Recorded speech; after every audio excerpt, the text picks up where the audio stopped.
All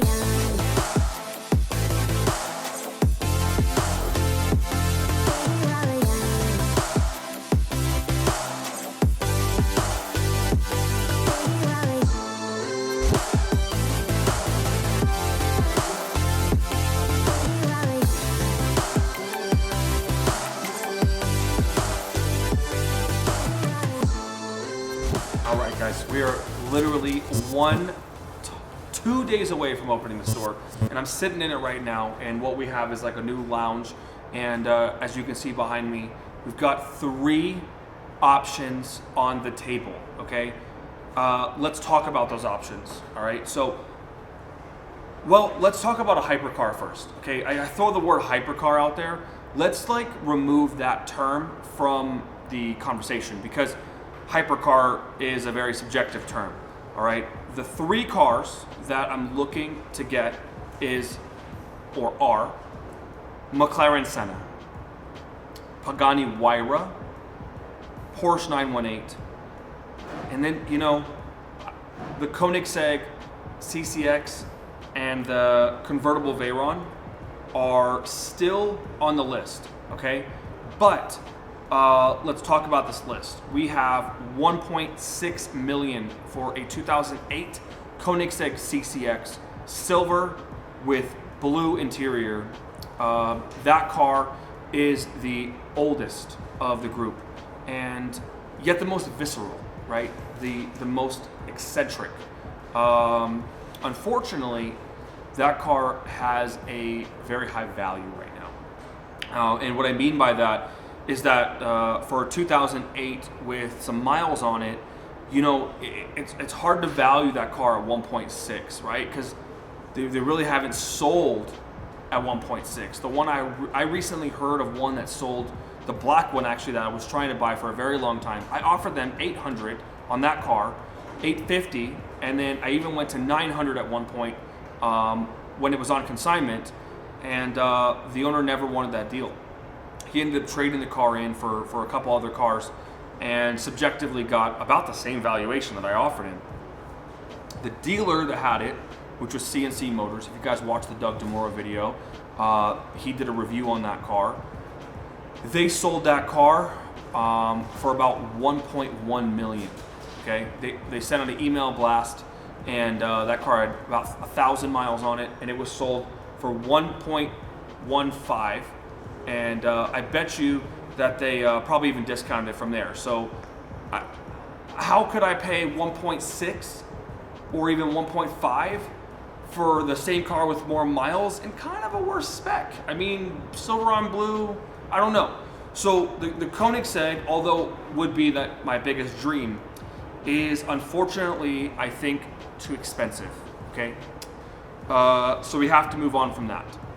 We have to. I swear, at $1 million, I would even go up to 1 million. I would buy that car like that.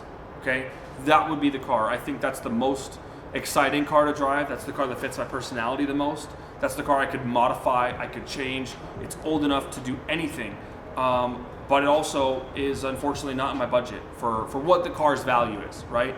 So, convertible Veyron. Right. Love my Bugatti to death, but Bugatti doesn't like me. And I don't blame them. I mean, it is what it is. I have a kind of a public situation with my car that I have. So my personal car, being the Mansory Bugatti you saw in the past year, has had a lot of issues servicing it. And so, you know, I lost that car to service for a very long time, and I still have to pay for it. You know, that money depreciates, and you know, people are coming into Vegas to see it, it's not there, and it's complicated, right? So convertible Veyron, I don't know. They've got one at Iluso. We'll check it out, but it's probably not the car either. So let's talk about the Senna. The Senna is a car that is very, very high on the list, okay? The Senna is like, it's the perfect McLaren, all right? Minus the wing. I swear to you, if I buy a Senna, the wing's coming off. Call me crazy, I don't care. I'm figuring out how to do it. That wing's coming off. The car looks so good without a wing. The McLaren is extreme. It's track worthy. It's aggressive. I love the design of the car. I love the way the angles look. I love the craziness of that car. I do like McLarens the way they drive. I don't own a single McLaren that has ever lasted 6 weeks straight without having to go to service. So the Senna scares me. You know, it scares me a lot actually.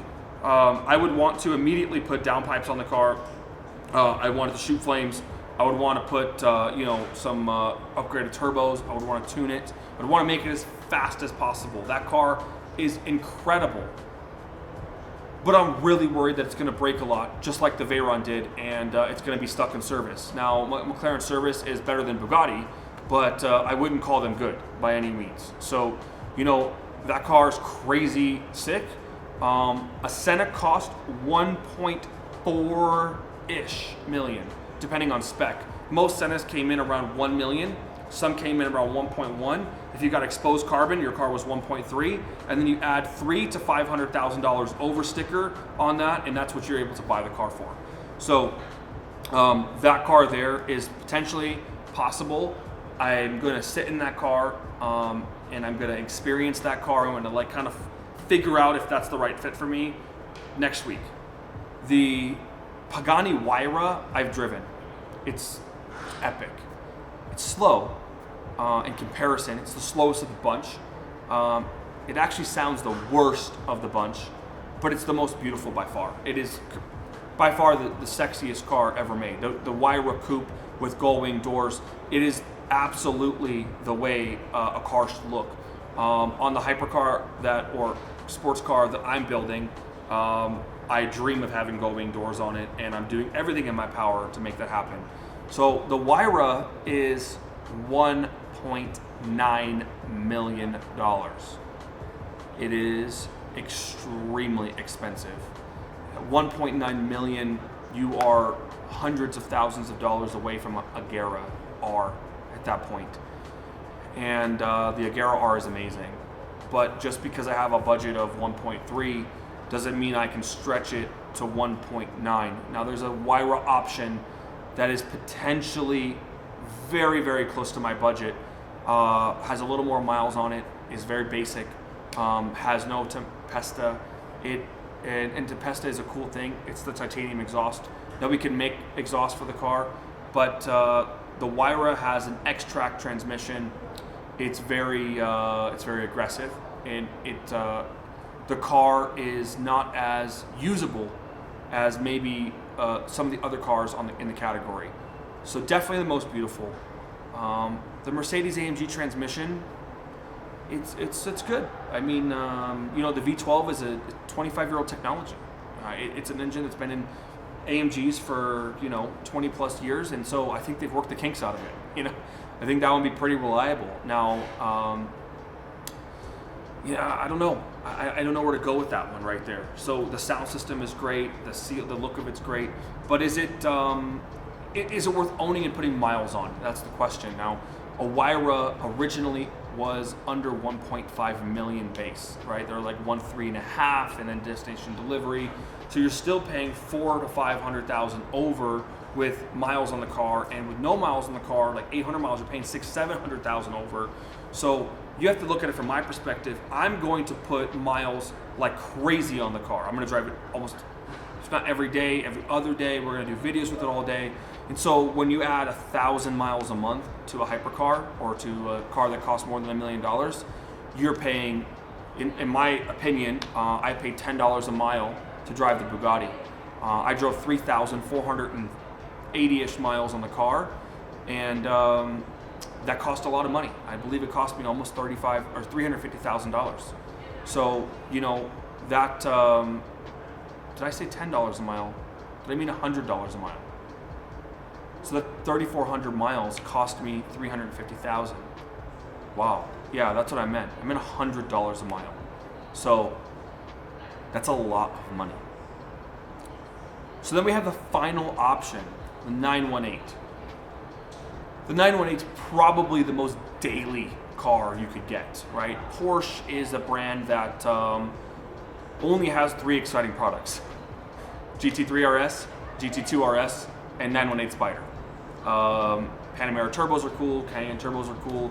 but those are like luxury cars. Porsche makes a great car. They don't make an exciting car besides the 918. So let's look at the 918. There's 918 of them. It's about 500,000 to 600,000 over MSRP. A Weissach 918 is, let's see, it's about $1 million MSRP, and they're between 1.5 and 1.8, right? With miles, they can go down to maybe 1.4, right? But they're still over MSRP. So, and their warranties are up. And almost every car I'm looking at, except the Senna, the warranty would be up. You know, I'm not going to rent the car per se, so it's going to be like my car and for the channel. So the warranty is kind of important, right? Because if it breaks, I mean, that's a lot of money. So the 918 V8 hybrid, I believe it's the fastest of the bunch, right? And we can look up the specs, but I know that Motor Trend independently tested the 918 to 2.2 seconds 0 to 60. It's pretty fast. I mean, that's really fast. Most comfortable chair for sure. The seat in the 918 is the same as the GT3 RS or, you know, all the GT2 cars. That seat is amazing. So that has a lot to do with it. I really, really like that seat. The car to me looks the best. Let's say the Huayra is here. The 918 is like right here, okay? Like literally right there. The 918 is such a sick looking car, especially in a bright color like red. If I get that car, I would definitely do a ridiculously crazy wrap on it. No one makes an exhaust for a 918. So I was looking into that. No one really modifies these kind of cars, and so maybe we can make a Rift exhaust for it. That would sound pretty good. If you guys do some research, I want you to look at the 918 engine. It's very interesting. They flip some stuff upside down, transmission's upside down. The engine's flat plane crank, which means it sounds incredible. There's a huge muffler, like this big on the 918. So I think we should be the first guys to take that off. You know, if we take that muffler off, that car is going to spit fire. For sure, amazing, right out the back of the car. That's epic, and it's going to sound amazing. 918s are probably the easiest cars to put miles on.